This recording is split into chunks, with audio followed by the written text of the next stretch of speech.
One पव अर्जुनाभिगमन पव 77 Arjun का सब भाई आदि से मिलकर इंद्रकील पर्वत पर जाना एवं इंद्र का दर्शन करना। वैशंपायन जी कहते हैं, नरश्रेष्ठ जन्मेजय, कुछ काल के अनंतर धर्मराज युधिष्ठिर को व्यास जी के संदेश का स्मरण हो आया। तब उन्होंने परम बुद्धिमान अर्जुन से एकांत में वार्तालाप किया। शत्रुओं का दमन करने वाले धर्मराज युधिष्ठिर ने 2 घड़ी तक वनवास के विषय में चिंतन करके किंचित मुस्कुराते हुए अर्जुन के शरीर को हाथ से स्पर्श किया और एकांत में उन्हें सांत्वना देते हुए इस प्रकार कहा। 1-3 युधिष्ठिर ने कहा, भारत, आजकल पितामह भीष्म, द्रोणाचार्य, कृपाचार्य, कर्ण और अश्वत्थामा, इन सब में चारों पादों से युक्त संपूर्ण धनुर्वेद प्रतिष्ठित है। 4 वे देव, ब्राह्म और मानुष तीनों पद्धतियों के अनुसार संपूर्ण अस्त्रों के प्रयोग की सारी कलाएं जानते हैं। उन अस्त्रों के ग्रहण और धारण रूप प्रयत्न से तो वे परिचित हैं ही, शत्रुओं द्वारा प्रयुक्त हुए अस्त्रों की चिकित्सा, निवारण के उपाय को भी जानते हैं। 5 उन सबको धृतराष्ट्रपुत्र दुर्योधन ने बड़े आश्वासन के साथ रखा है और उपभोग की सामग्री देकर संतुष्ट किया है। इतना ही नहीं, वो उनके प्रति गुरुजनोचित बर्ताव करता है। 6 अन्य संपूर्ण योद्धाओं पर भी दुर्योधन सदा ही बहुत प्रेम रखता है। उसके द्वारा सम्मानित और संतुष्ट किए हुए आचार्यगण उसके लिए सदा शांति का प्रयत्न करते हैं। 7 जो लोग उसके द्वारा समेप समादृत हुए हैं, वे कभी उसकी शक्ति क्षीण नहीं होने देंगे। पार्थ, आज ये सारी पृथ्वी ग्राम, नगर, समुद्र, वन तथा खानों सहित दुर्योधन के वश में है। तुम ही हम सब लोगों के अत्यंत प्रिय हो। हमारे उद्धार का सारा भार तुम पर ही है।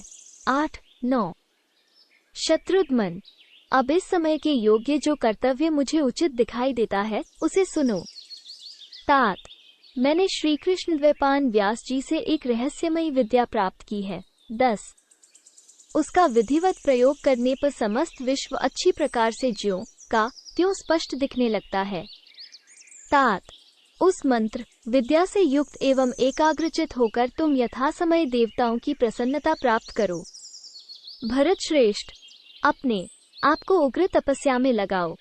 धनुष, कवच और गदा धारण किए साधु व्रत के पाल में स्थित हो मौनावलंबन पूर्वक किसी को आक्रमण का मार्ग न देते हुए उत्तर दिशा की ओर जाओ। 11-13 धनंजय, इंद्र को समस्त दिव्यास्त्रों का ज्ञान है।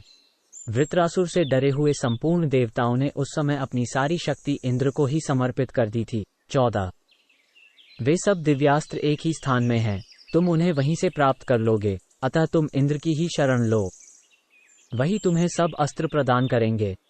आज ही दीक्षा ग्रहण करके तुम देवराज इंद्र के दर्शन की इच्छा से यात्रा करो। 15 वैशंपायन जी कहते हैं, जन्मेजय, ऐसा कहकर शक्तिशाली धर्मराज युधिष्ठिर ने मन, वाणी और शरीर को संयम में रखकर दीक्षा ग्रहण करने वाले अर्जुन को विधिपूर्वक पूर्वोक्त प्रतिस्मृति विद्या का उपदेश किया।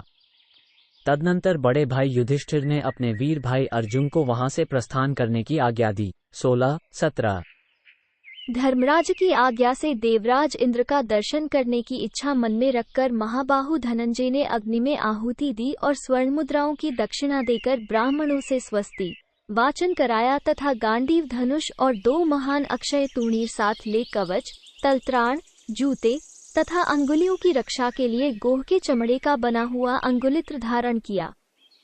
इसके बाद ऊपर की ओर देख लंबी सांस खींचकर धृतराष्ट्र पुत्रों के वध के लिए महाबाहु अर्जुन धनुष हाथ में लिए वहां से प्रस्थित हुए।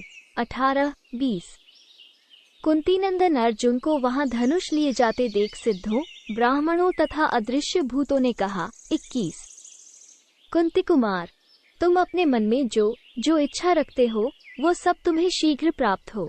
इसके बाद ब्राह्मणों ने अर्जुन को विजय सूचक आशीर्वाद देते हुए कहा, कुंती पुत्र, तुम अपना अभीष्ट साधन करो, तुम्हें अवश्य विजय प्राप्त हो।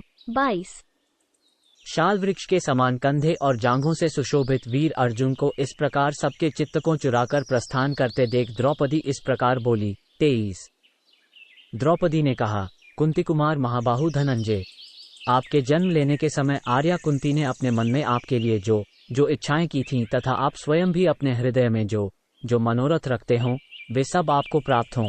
24 हम लोगों में से कोई भी क्षत्रिय कुल में उत्पन्न न हो।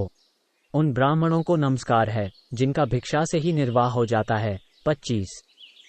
नाथ, मुझे सबसे बढ़कर दुख इस बात से हुआ है कि उस पापी दुर्योधन ने राजाओं से भरी हुई सभा में मेरी ओर देखकर और मुझे गाय अनेक पुरुषों के उपभोग में आने वाली कहकर मेरा उपहास किया।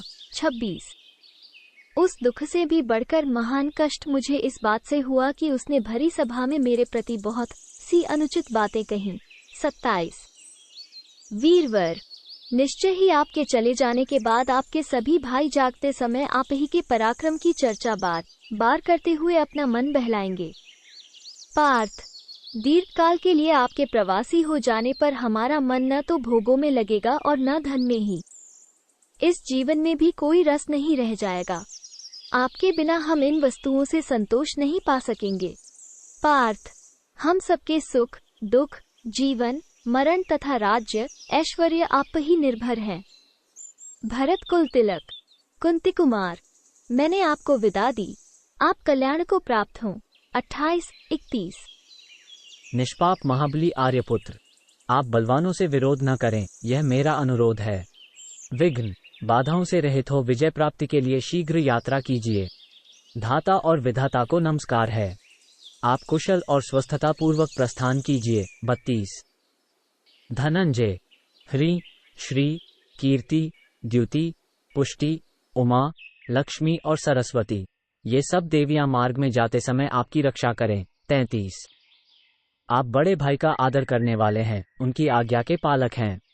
भरत श्रेष्ठ, मैं आपकी शांति के लिए वसु रुद्र आदित्य गण विश्वदेव तथा साध्य देवताओं की शरण लेती हूँ।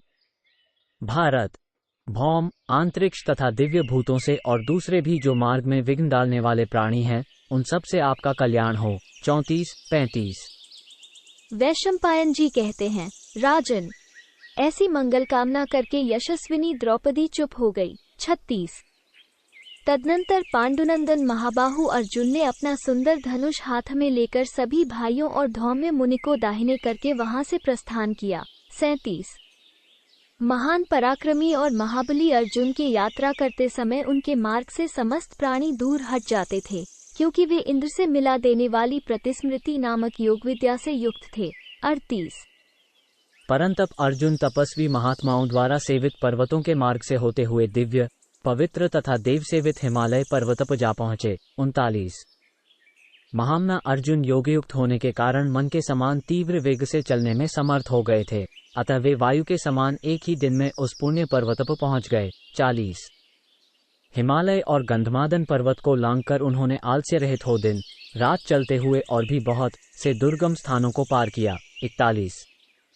तदनंतर इंद्रकील पर्वत पर पहुंचकर अर्जुन ने आकाश में उच्च स्वर से गूंजती हुई एक वाणी सुनी, तिष्ठ, यहीं ठहर जाओ। तब वे वहीं ठहर गए। 42। वह वाणी सुनकर पांडुनंदन अर्जुन ने चारों ओर दृष्टिपात किया। इतने ही में उन्हें वृक्ष के मूल भाग में बैठे हुए एक तपस्वी महात्मा दिखाई दिए। 43। वे अपने ब्रह्मतेज से उद्भासित हो रहे थे। उनकी अंकांति पिंगल वर्ण की थी, सिर पर जटा बड़ी हुई थी और शरीर अत्यंत कृश था। उन महातपस्वी ने अर्जुन को वहां खड़े हुए देखकर पूछा। 44। तात, तुम कौन हो जो धनुष बाण कवच तलवार तथा दस्ताने से सुसज्जित हो क्षत्रिय धर्म का अनुगमन करते हुए यहाँ आए हो? यहाँ अस्त्र शस्त्र की आवश्यकता नहीं है। ये तो क्रोध और हर्ष को जीते हुए तपस्या में तत्पर शांत ब्राह्मणों का स्थान है। 45-46। यहाँ कभी कोई युद्ध नहीं होता, इसलिए यहाँ तुम्हारे धनुष का कोई काम नहीं है। तात, ये धनुष यहीं फेंक दो, अब तुम उत्तम गति को प्राप्त हो चुके हो। 47। वीर, ओज और तेज में तुम्हारे जैसा दूसरा कोई पुरुष नहीं है। इस प्रकार उन ब्रह्मर्षि ने हंसते हुए से बार बार अर्जुन से धनुष को त्याग देने की बात कही, परंतु अर्जुन धनुष न त्यागने का दृढ़ निश्चय कर चुके थे, अतः ब्रह्मर्षि उन्हें धैर्य से विचलित नहीं कर सके। तब उन ब्राह्मण देवता ने पुनः प्रसन्न होकर उनसे हंसते हुए से कहा, शत्रुसूदन, तुम्हारा भला हो, मैं साक्षात इंद्र हूँ, मुझसे कोई वर मांगो। 49।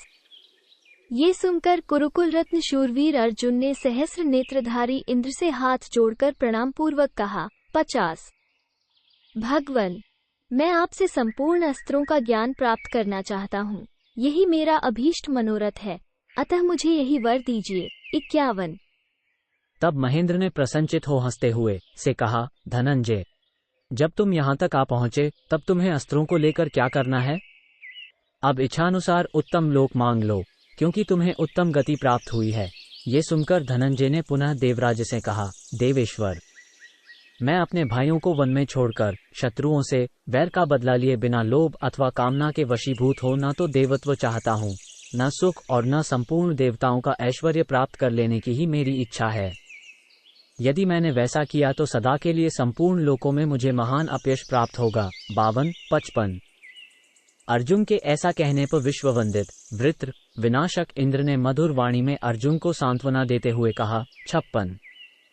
तात, जब तुम्हें 3 नेत्रों से विभूषित त्रिशूलधारी भूतनाथ भगवान शिव का दर्शन होगा तब मैं तुम्हें संपूर्ण दिव्यास्त्र प्रदान करूंगा। 57।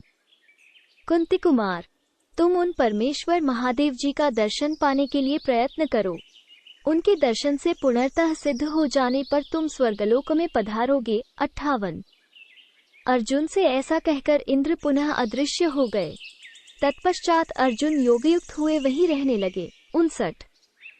इति श्रीमहाभारते वनपर्वणि अर्जुनाभिगमन पर्वणि इंद्रदर्शने सप्ततरिंशोऽध्याय। 37।